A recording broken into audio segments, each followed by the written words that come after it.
기도하옵나이다. 아멘. 아멘. 하나님의 말씀은 우리 사무엘상 18장에서 보겠습니다.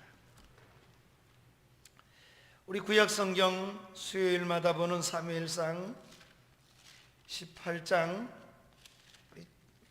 지난 시간에 이어서 오늘은 10절부터 16절까지 말씀을 읽도록 하겠습니다. 10절부터 16절까지 우리 한 목소리로 18장 10절부터 16절까지 읽겠습니다.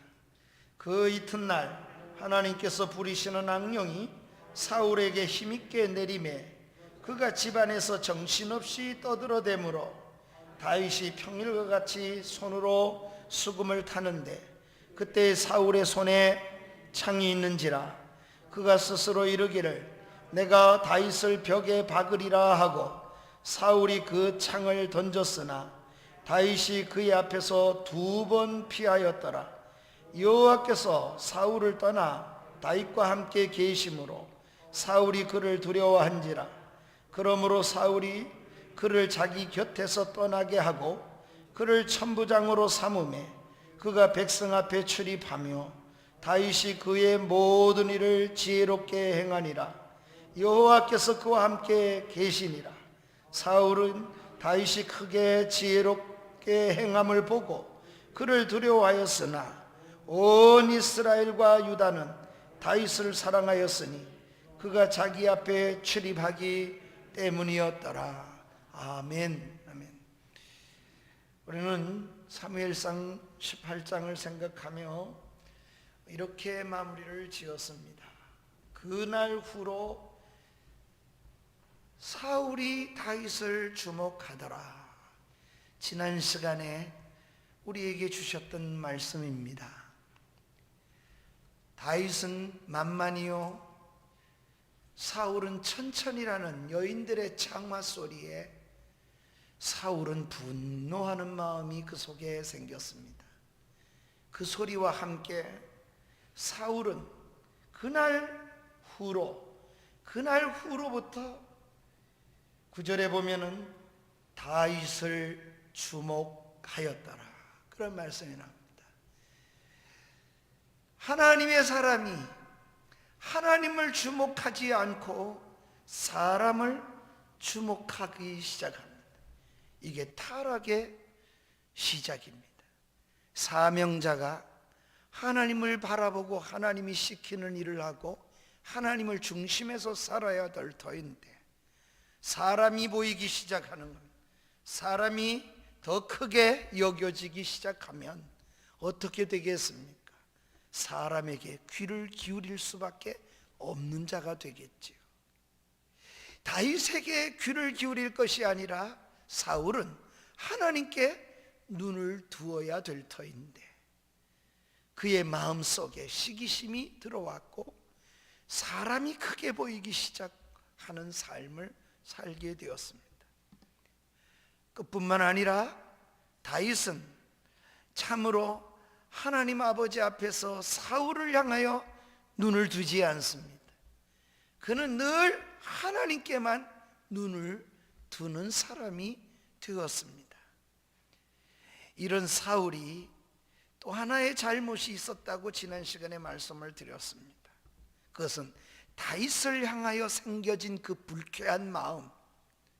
나는 천천히고 다윗은 만만이라 저가 얻을 것이 무엇이 있겠느냐, 내 자리, 왕의 자리 밖에 더 가질 게 뭐 있겠느냐, 그렇게 생각하고 불쾌하게 생각했던 그 불쾌함을 빨리 해결하지를 아니하고 그것을 품고 사울은 다윗을 향한 그 증오의 마음을 제거하고 마음을 떨쳐버려야 하는데 계속해서 그것에 머물러 있는 사람이 되었습니다. 그는 이 불쾌감을 떨쳐버리지 못하는 사람이 되었고 오래 그의 가슴에 갖고 있는 일이 되었습니다. 그래서 사울은 다윗을 평생 죽이려고 쫓아다니는 사람이 됩니다. 왜? 그 불쾌감을 제거하지 아니하고 그 속에 평생에 품고 있기 때문에 그렇습니다. 오늘 본문에는 그러한 사람, 다윗이라는 하나님께 주목한 한 사람과 사람을 주목했다고 9절에 말씀했던 다윗을 주목했던 사울 왕이 어떻게 살아가게 되는가를 두 사람을 대조적으로 이렇게 등장시켜 놓고 이 두 사람이 걷는 마음의 삶을 잘 보여준 것이 오늘 10절에서부터 16절까지 짧은 소절이지만 그 속에 두 사람이 행하고 있는 마음의 모든 것이 다 표현된 내용이 나옵니다. 그들의 손에 들고 있는 것이 다르다고 얘기를 하는 겁니다. 오늘 읽은 말씀을 여러분 읽으면서 다윗 손에 들려있는 것과 사울의 손에 들려있는 것이 전혀 다른 것임을 볼 수 있습니다. 오늘 그러기에 우리는 이 두 사람을 생각하며 손에는 수금이냐 손에는 창이냐, 오늘 이렇게 두 손에 들려있는 두 가지 물품을 중심으로 해서 은혜를 함께 나누고자 합니다. 먼저 두 사람의 손을 들려있는 두 사람의 손을 생각해 보십시다. 다윗의 손에도 들려있는 것이 있었고 사울의 손에도 들려있는 것이 있었습니다. 10절부터 16절에 보면은 두 사람이 들고 있는 것이 다른 것을 들고 있음을 볼 수 있습니다. 먼저 10절을 우리가 보겠습니다. 10절을 같이 읽겠습니다. 그 이튿날 하나님께서 부리시는 악령이 사울에게 함께 내리시매 그가 길 안에서 정신없이 떠들어대므로 다윗이 평일과 같이 손으로 수금을 타는데 그때 사울의 손에 창이 있는지라. 다윗의 손에는 뭐가 있습니까? 수금이 있고 악기가 있습니다. 그러나 사울의 손에는 뭐가 있어요? 칼이, 창이 있다 그랬죠. 무기가 들려 있습니다. 그러니까 사울은 손에 창을 잡고 있었다고 했습니다. 사랑하는 여러분, 이미 우리가 앞서서 보아왔지만 사울은 창을 잡아야 될 때가 있었습니다. 언제입니까? 블레셋이 하나님의 이름을 욕되게 하고, 바로 전장이지요. 17장에서 블레셋이 쳐들어와서 하나님의 백성을 능욕하고 하나님의 이름을 욕되게 하고 이스라엘에게 전쟁을 부추길 때, 그때 사울 왕의 손에 뭐가 들려 있어야 되겠어요? 창이 들려 있어야 될 것입니다. 창을 잡고 이스라엘을 위기에서 건져내야 하는 것이 17장에서의 그의 걸음이었어야 하는데, 그 전쟁과 그 하나님의 이름이 능력을 당하는 그 시간에는 그 창을 한 번도 쓰지도 못하고 두려움 속에서 나오지도 못하고 벌벌 떨고 있었습니다. 그러나 골리앗을 다윗이 물리쳤습니다. 블레셋은 전쟁에서 지고 이제 이 나라는 평화가 왔습니다. 전쟁에서 승리를 했습니다. 그런데 평화가 찾아온, 블레셋은 다 물러간 지금 다윗의 사울의 손에는 뭐가 들려 있어요? 창이 들려 있다고 합니다. 지금 손에 창을 잡을 이유가 없을 때인데 그의 손에는 창이 있습니다. 집안에 있으면서, 집안에 살면서 왜 창을 잡습니까? 이것이 성경은 이렇게 말을 해요. 한번 따라 볼까요? 사울에게 악신이 들렸더라. 마귀가 그 속에 영혼을 사로잡았어요. 악한 신이 그를 지배하고 있다. 잡아야 될 때 잡지 아니하고 잡지 않아도 될 때 집안에서 창을 잡는 그러한 상태가 되었습니다. 사탄은 우리로 하여금 손에 창을 잡고 살게 만드는 것입니다. 우리의 마음속에 독소를 쌓아가는 사람으로 살아가도록 계속해서 충돌. 하나님께서는 그 더러운 것을, 그렇게 품은 독소를 회개하고 빨리 풀어내고 그렇게 살고 복 있게 살아가라고 하나님이 계속해서 우리에게 말씀을, 하나님은 우리에게 들려주지만 사탄은 우리로 하여금 손에 창을 잡고 살아가게 만듭니다. 무엇인가 마음속에 독소를 쌓아가는 모습으로 살아가도록 만드는 것이 마귀가 하는 것입니다. 이렇게 사울의 손에는 뭐가 들려 있었냐? 창이 있습니다. 반면에 다윗의 손에는 창이 아니라 수금이 들려 있었습니다. 사람은 손에 들고 있는 것은 언젠가는 사용하게 됩니다. 사울과 다윗은 각각 손에 들고 있는 그것을 사용하였습니다. 다윗은 손에 들고 있는 것으로 악기로 음악을 연주하여 마귀를 내쫓는, 악령을 내쫓는 일을 합니다. 수구물을 통해서 사울 앞에 연주하여 아름다운 소리를 내도록 합니다. 자신의 손에 들고 있는 수금을 통하여 다윗이 그렇게 마음으로 악해져 가는 사울왕의 마음을 누그러뜨리고 사울왕의 마음을 수금으로 치료하는 역할을 하는 일을, 바로 다윗의 손에 들려있는 수금을 가지고 연주를 함으로써 치료하는 역할을 하랬습니다. 그러나 반면에 사울은 손에 들고 있는 창을 가지고 자기를 치료하기 위해서 연주하는 그런 다윗을 향해서 2번씩이나 죽이려고 합니다. 그래서 창을 던졌다는 건 한 번 나왔지만 그 뒤에 보니까 뭐라 그랬습니까? 2번이나 그렇게 피하였다. 11절의 마지막 부분에 보면 2번이나 피하였더라. 그런 걸 봐가지고 몇 번 던졌어요? 2번이나 연주하고 있는 다윗에게 던졌어요. 다윗이 피했어요. 어떻게 하려고 던졌습니까? 내가 다윗을 그 벽에 이 창을 던져서 박아서 그 벽에 박아버리겠다, 그렇게 생각하고 던진 것입니다. 다윗은 2번이나 피했습니다. 이런 모습은 한 번만 그럴까요?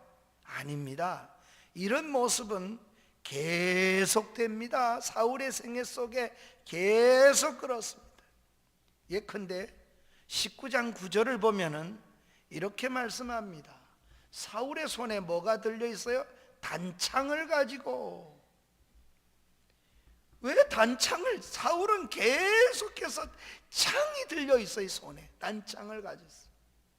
또 다윗의 손은 9절에도 보면 수금을 탈 때, 또 10절에도 보면은 사울이 단창으로 다윗을 벽에 박으러 하였으나, 이게 18장에서만 나오는 게 아니에요. 사울의 생애 속에 계속해서 들려있는 것이 동일하고, 다윗의 그 손에 들려있는 것이 여하였습니다. 이것으로 그치지 않습니다. 다윗이 정말 깨끗하고 무죄하다, 잘못이 없다는 것을 누가 증거하는가 하면 사울의 아들 요나단이 있었는데, 사울 왕의 아들 요나단이 다윗은 아버지 그런 사람이 아닙니다. 아버지의 자리를 빼앗는 사람이 아닙니다. 요나단이 그렇게 다윗을 위해서 아버지에게 변호를 하니까 20장 33절에 보면은 누구한테 집어던지느냐?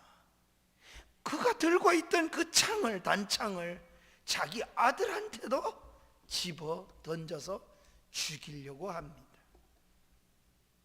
사울의 생애에는 계속해서 그의 손에 뭐가 들려있더라? 단창과 창이 들려 있습니다. 다윗은 그런 표현이 나오지 않습니다. 그러기에 사울의 손에는 늘 창이나 늘 칼이 들려 있습니다. 이것이 하나님을 떠난 사람의 모습입니다. 우리가 지난 수요일 날 마지막으로 생각할 때 18장 9절 말씀에 그날 이후로 사울왕이 다윗을 주목하더라. 하나님을 떠나고 사람을 중심에서 보는 사람의 주목했던 그 걸음이 어떤 생애를 살게 되는가를 잘 보여주고 있어요. 사울은 지도자입니다. 아무리 하나님이 불러주신 지도자라도, 하나님이 세우신 지도자라도 그의 관점이 하나님에서 떠나면, 사명에서 떠나면 그런 짓을 하지요. 그래서 사람의 인기만을 늘 추구합니다. 그게 망하는 길인지도 모르지요. 그래서 그것을 잃어버리면 손에 칼을 드는 겁니다. 얼마나 비참한지를 모르는 거예요. 손에 든 것이 그렇게 중요합니다. 따라서 오늘 우리는 두 번째로 손에 든 것을 생각해 봐야겠습니다. 우리 손에 들고 있는 것은 무엇이라고 여러분 여깁니까? 여러분 손에 들려 있는 것은 어떤 것입니까? 손에 무엇을 들고 살아갑니까? 우리가 손에 든 것은 반드시 사용하게 됩니다. 그러므로 손에 들어서는 안 될 것을 들지 않는 것이 가장 건강하게 사는 방법입니다. 손에 들고 있는 그것은 무엇을 의미하는가 하면 우리 마음에 품고 있는, 우리 가슴에 품고 있는 것이 무엇이냐는 것을 의미하고 있습니다. 가인이 계속해서 들고 있습니다. 계속해서 품고 있습니다. 계속해서 주목하고 있습니다. 가인이 주목하는 게 뭡니까? 내 동생 아벨 저놈이 없었으면, 이런 생각하는 거 말입니다. 가인이 분노를 품고 있다가 동생 아벨을 어떻게 합니까? 결국은 죽이고 맙니다. 가인에게 하나님께서 내가 참으로 내 아우를 참으로 어떻게 했느냐? 하나님, 내가 아우를 지키는 자니까. 하나님은 계속해서 네 죄가 문 앞에 엎드려져 있느니라. 문 앞에 계속해서, 다시 말하면 가인의 삶 속에 떠나가지 아니하고 계속 거기 문 앞에 가인의 마음 속에 그로같이 있다고 말씀하십니다. 그런데도 불구하고 하나님은 계속해서 경고하는데도 결국은 그는 그가 품고 있는 것을, 그가 들고 있는 것을 사용했습니다. 마음에 품은 칼과 창은 너무 여러분 마음속에 오래 자리 잡지 않도록 그렇게 살아가야 됩니다. 에베소서 5장에 보면 분을 내되, 따라하세요. 분을 품되 해지기까지 품지 말고. 무슨 말입니까? 그러면은 아침에 화가 났으니까 저녁 때까지는 분을 계속 품고 있어도 되는구나, 그런 말이 아니에요. 빨리 해소하라는 겁니다.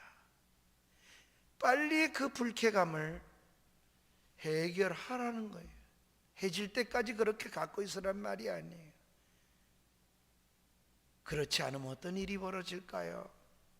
오늘 이 다윗의 사울 관계에서 사울의 모습을 보십시오. 카인의 모습을 보십시오.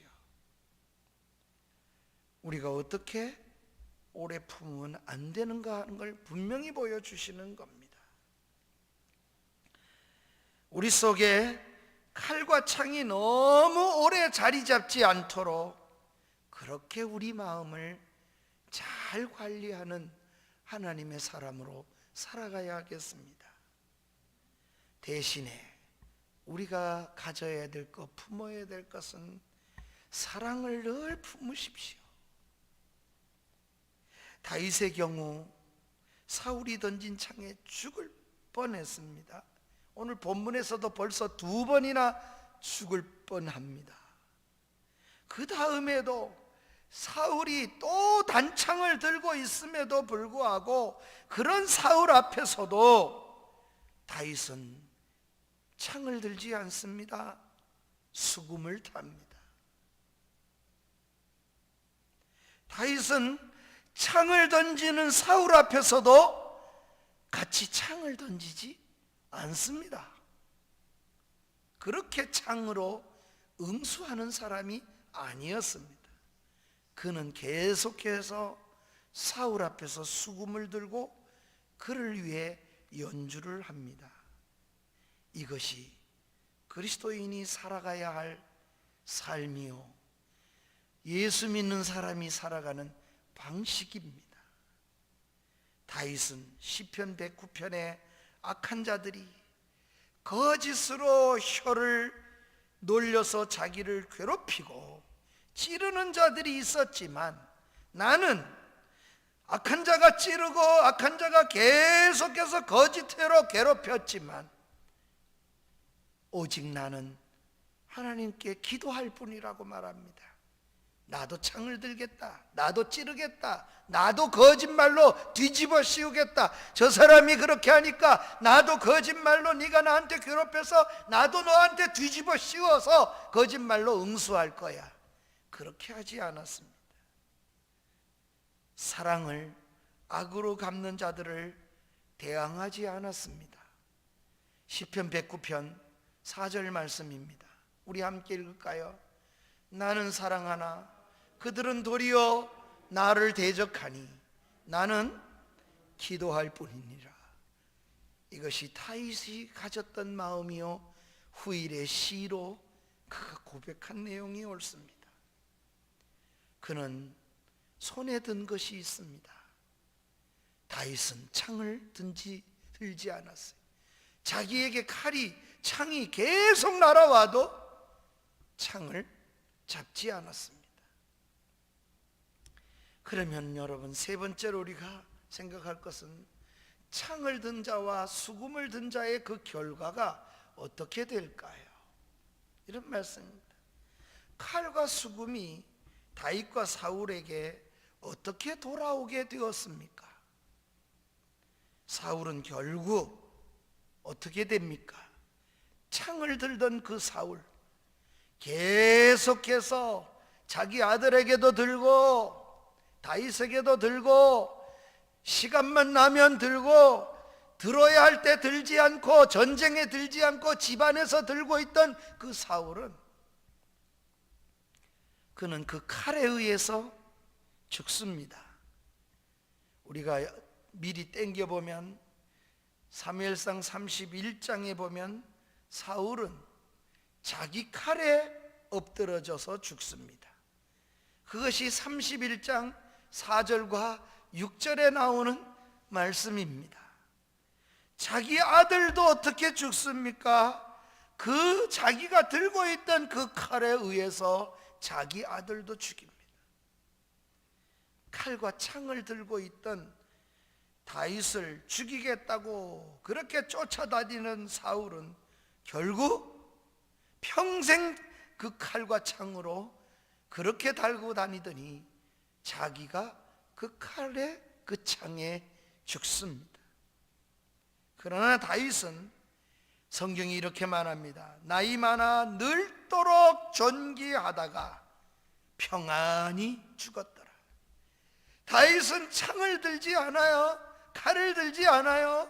그렇게 수금을 들었는데 그는 나이 많아 죽도록 늙도록 부하고 존귀하다가 평안히 죽고 그 아들이 솔로몬이 왕위를 이었더라.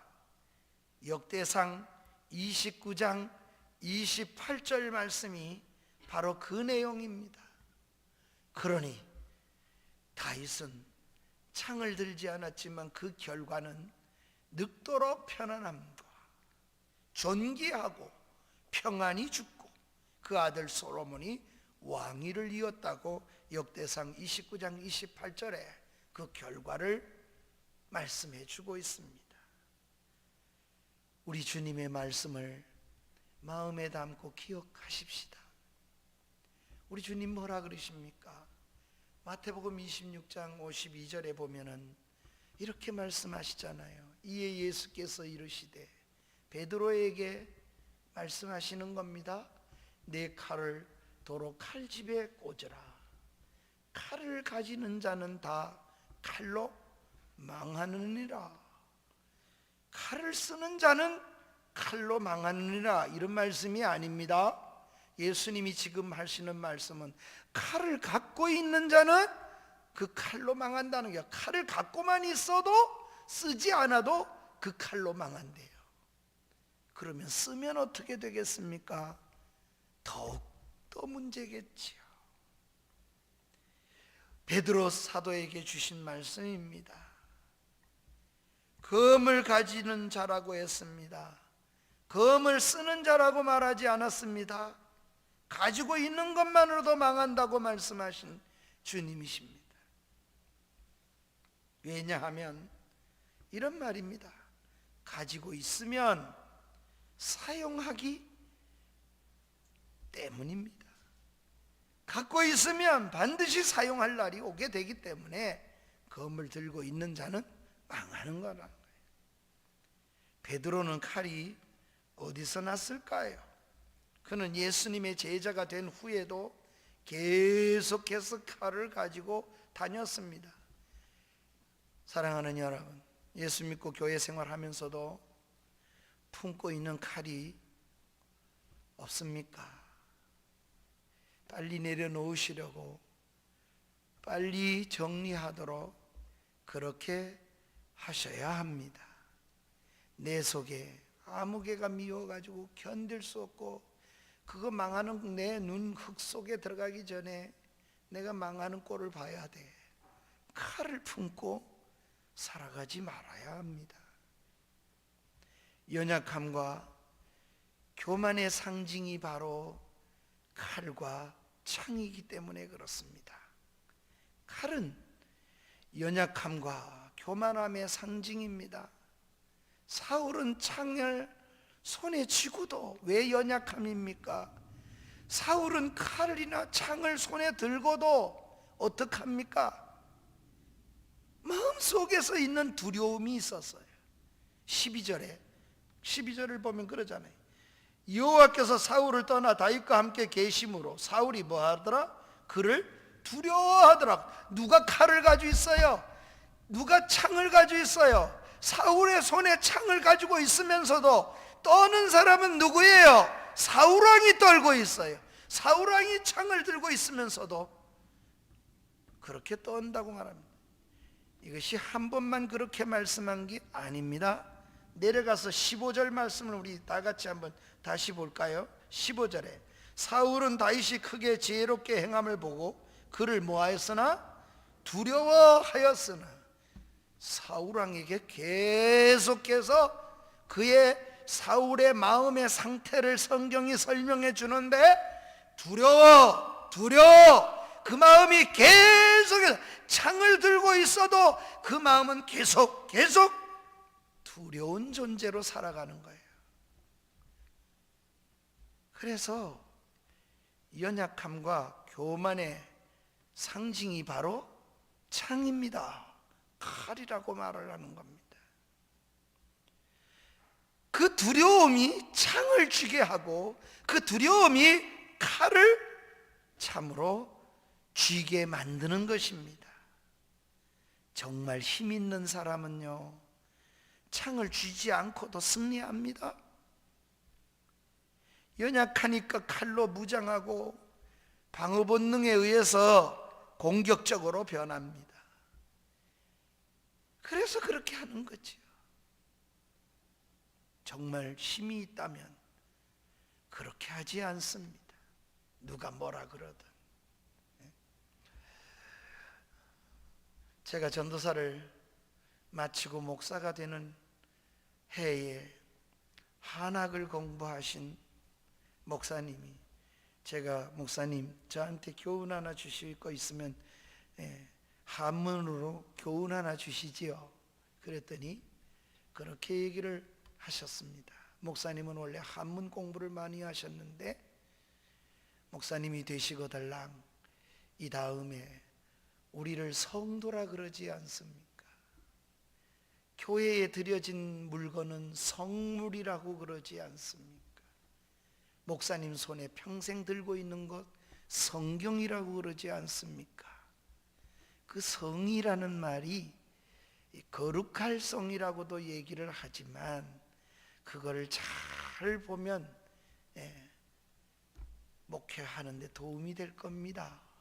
그러시면서 풀어주시는 거예요. 한문은 뜻글자라 그러시면서 그 성이라는 것이 뭐냐 이렇게 얘기를 하며 뜻글자를 풀어주시는데, 첫째는 그 세 가지 단어가 합성이 돼서 성이라는 것이, 하나는 귀, 이자의 귀를 얘기하는 이자와 옆에는 입구자가 있고 받침은 임금왕자가 받치고 있습니다. 이렇게 세 가지로 따라 풀었어요. 그래서 하시는 말씀이 듣는 것을 잘하는 것이 너무 소중하지요. 말하는 거는 7, 8살만 되면은 웬만한 건 다 말할 수 있는 거를 빨리 배울 수가 있대요. 말은 빨리 배운대요. 그런데 듣는 거는 결코 그렇지 않습니다. 한문의 공자 얘기를 하면서 이순이라, 공자가 60에 이순이 됐다 그렇게 이야기를 했대. 60이 돼서야 이제 듣는 것을 내가 깨달았도다. 듣는 것이 뭔지. 그러니 듣는 것이 얼마나 어렵습니까? 경청하라는 말이에요. 경청을 잘하는 목사가 되십시오. 많이 들으십시오. 그리고 입구자를 보세요. 거룩성자라고 하지만 귀는 크게 해놓고 입구자는 작게 붙어 있지요. 말하는 것은 적게 하는 것이 거룩을 이루는 겁니다. 그리고 그렇게 하는 것이 얼마나 어려운지 임금이 되는 것만큼 된대요. 그러니 임금보다 듣기를 더 잘하고 말하기를 적게 하는 것이 훨씬 어렵기 때문에 왕이 되는 것처럼 할 수 있게 되면 성자가 붙는 거라는 거예요. 그러면서 이렇게 얘기를 하시는 거예요. 시를 잘 써서 최고의 경지에 이르면 시성이라고 그렇게 얘기를 하겠죠.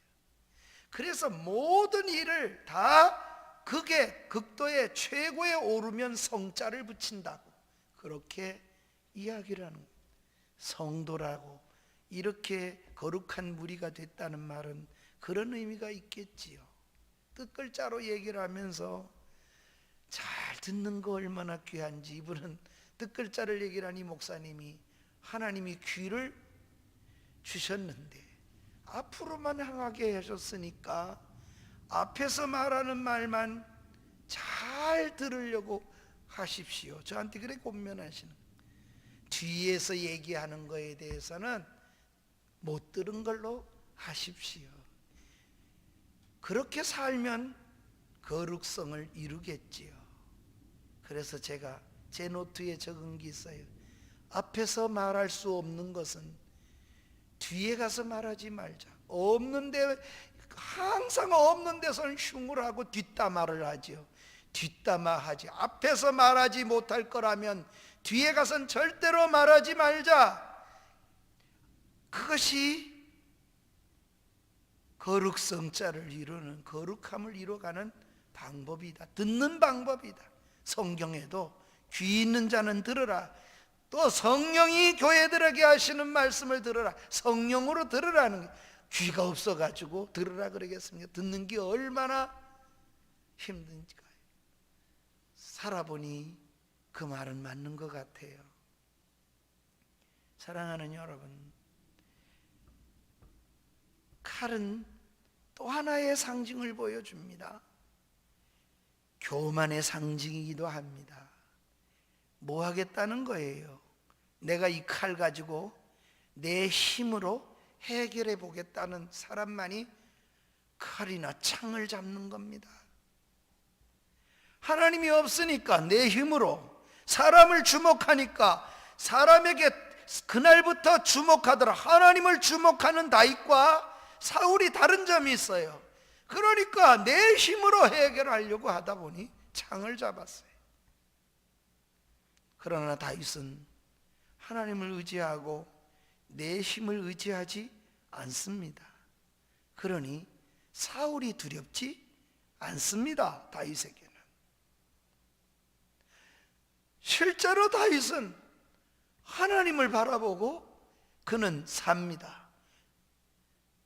이제 사무엘하 24장 1절로 7절에 내려가서 보면, 엔겐디에 사울이 잡아 죽이려고 다윗을 찾아서 그렇게 찾다가 엔겐디 굴 속에 들어가 있을 때 발을 갈리려고 변을 보기 위해서 들어왔겠지요. 그때 죽일 수 있는 기회가 왔습니다. 부하들이 죽이자 그럽니다. 사울을 하나님의 손에 붙였습니다. 당신의 원수를. 그럴 때에도 다윗은 그런 일을 하지 않습니다. 하나님의 종을 내가 절대로 손을 대지 않겠다고. 그뿐입니까? 26장에 내려가 보면, 사무엘하 6장 26장에 내려가 보면 어떻게 합니까? 6절부터 12절까지 쭉 읽어보면은 다 진들이 잠들어 있을 때 사울왕의 진 속에 들어가서 창과 물병을 가져옵니다. 얼마나 피곤한지 사울왕이 창과 물병을 가져가는데도 몰라 얼마든지 죽일 수 있는 기회였습니다. 두 번이나 자기를 죽이려고 하는, 괴롭히던 사울을 제거할 수 있는 기회가 있을 때에도 사울을 향하여 다윗은 칼을 쓰지 않습니다. 하나님 앞에, 이것이 다윗이 하나님을 바라보는 걸음입니다. 그러나 사울은 자기가 뭐든지 하기 위해서 평생 다윗을 찾아다니며 죽이려고 하는 교만한 삶을 삽니다. 실제로 하나님을 떠난 이유가 17장 이전에 보면 하나님이 사무엘을 통해서 한 말이 있잖아요. 하나님이 아말렉을 다 진멸하라 그럴 때 하나님의 말씀을 듣고도 가장 좋은 것, 그리고 왕을 잡아왔습니다. 아각 왕을 죽이지 않았어요. 내가 아각 왕을 잡아서 내가 아각 왕을 이겼다는 것을 보여주고 싶었고, 왜 소를, 살찐 소를 잡지 않았느냐, 죽이지 않았느냐? 그러니 뭐라 그럽니까? 하나님께 제사 드리려고, 그래서 좋은 것을 남겼습니다. 그때 사무엘이 하신 말이 뭡니까? 하나님은 재물보다도 하나님의 말씀을 순종하는 것을 더 기뻐하신다는, 순종이 제사보다 낫다는 말을 그때 하나님이 사무엘을 통해서 말씀하신 겁니다. 사울은 자기 힘으로 살아가려고 벌써 넘어졌던 교만이, 그 교만이 끝까지 창을 들고 칼을 들고 사는 삶이 되었습니다. 다윗은 처음도 끝도 하나님만 바라봅니다. 그러기에 그의 손에는 창이 들려 있지 않고 칼이 들려 있지 않습니다. 예수님은 이렇게 가르치십니다. 네가 어느 곳에 들어가든지 누구에게나 그 집에 들어가거든 평안을 빌어야 한다고 말씀하셨습니다. 마태복음 10장에 제자들을 파송하시면서 주신 메시지입니다. 우리는 누구에게나, 그 사람이 원수이든 좋은 사람이든 나쁜 사람이든 관계없이 평안을 빌어 주어야 할 것을 말씀하셨습니다. 평안을 빌고 수금을 연주하며 살아야 합니다. 그것은 우리 손에 칼이나 창 같은 독소를 쥐지 않는 것을 의미합니다. 우리에게 하나님이 주신 은혜를 가지고 건강하게 살아내는 하나님의 사람들이 다 되어지기를 주의 이름으로 축원합니다. 하나님의 은혜가 임하면 어떤 세상이 온다고 이사야의 예언을 했습니까? 사자가 어린 양과 뒹굴고 어린 염소와 곰과 암소가 함께 논다 그러잖아요. 함께 뒹구는 세상이라고 그랬잖아요. 이사야 11장에 보면 하나님의 은혜의 동산은 그렇게 된다는 겁니다. 예수님의 마음에 여러분 두신 사람은 날카로운 어떤 이빨과 발톱에 사나운 마음을 내어버려야 합니다. 그리고 부드러운 마음으로 서로 격려하며 불쌍히 여기며 살아가려고 온 힘을 기울이는, 그것이 내가 하고픈 대로 사는 것보다 훨씬 더 어렵습니다. 주님은 그러나 우리로 하여금 그렇게 만들기를 원하셨고 예수님을 닮은 제자로 살아가기를 원하시는 겁니다. 누가 과연 이 세상을 차지할 수 있을까요? 그것은 주님을 닮은 예수 그리스도의 마음을 품은 온유한 자입니다. 주님이 그렇게 말씀하셨잖아요. 마태복음에도 뭐라 그래요? 5장 5절에 온유한 자는 복이 있나니 어떻다고요? 땅을 기업으로 받을 것이라 그랬잖아요. 예수님이 팔복에서만 이 말씀을 하셨을까요? 그렇지 않습니다. 시편 37편 11절에도 구약성경에도 또 말씀을 이미 주셨습니다. 그러나 온유한 자들은 땅을 차지하며 충성한 화평으로 즐거워하리라. 구약에서도 온유한 자가 땅을 차지한다고 말씀을 하셨습니다.